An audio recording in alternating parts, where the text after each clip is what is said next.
தமிழ்நாடு பாடநூல் நிறுவனம் தமிழ்நாட்டுல மட்டும் தான் இருக்கு. அந்த பெருமை நமக்கு மட்டும் தான் உண்டு. நீங்க அந்த சிலபஸ் படிச்சாங்க நீங்க எல்லாம் பேசுனீங்கல்ல. கேரளால 100% எஜுகேஷன் இருக்கு. ஏன் தமிழ்நாட்டுல 63% தான் இருக்கு?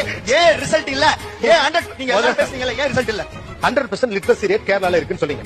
வேலை வாய்ப்பு தேடி உலகம் முழுக்க பயணிக்கிறவர்கள் லேபரா, இன்ஜினியரா இல்ல, லேபரா பயணிக்கிறவங்க நாமலா அவங்களா? கேரளா. உலகம் முழுக்க வேலை வாய்ப்பு தேடி நர்சஸாக பணி செய்கிறவர்கள் நாமலா அவங்களா? ஓகே. டாக்டரா அதிக வெளிநாட்டுக்கு போறது நாமலா கேரளாக்காரங்களா? நம்ம தான் போவோம். ரைட்டா. இன்ஜினியர்ஸ் அதிக வெளிநாட்டுக்கு போய் சிறிய வேலை பார்க்கறவங்க நாமலா இல்ல கேரளாக்காரங்களா? அவங்க ஊர்ல நம்ம தான் சார் வச்சிருக்காங்க. யாரு? ரைட். அப்ப இவ்வளவு இன்ஜினியர் இவ்வளவு டாக்டர் இங்க இருந்து வெளியில போயிருக்கானா? நாம தான் படிச்சோம். சரியா? அப்புறம் லிட்ரஸி ரேட்ட ரொம்ப காமியா வச்சிருக்கானுங்க. அவனுக்கு அவன் பேரை எழுத தெரிஞ்சா அவன் படிச்சவனா? ரைட்டா? அந்த படிச்சவன எங்களுக்கு வேணாம். நீங்க டாக்டர் இருங்கடா. இந்த மாதிரியான ஒரு ஒப்பீனியன் நீங்க ஸ்ப்ரெட் பண்றதுனாலதான் எவனாவது ஒருத்தங்க வந்து தமிழ்நாட்டுல கட்டமைப்பு சரியில்லை, கல்வி சரியில்லை, இன்ஃப்ராஸ்ட்ரக்சர் சரியில்லைன்னு கேரளத்தனமா பேசல கேட்டுக்கிட்டு இருக்காங்க.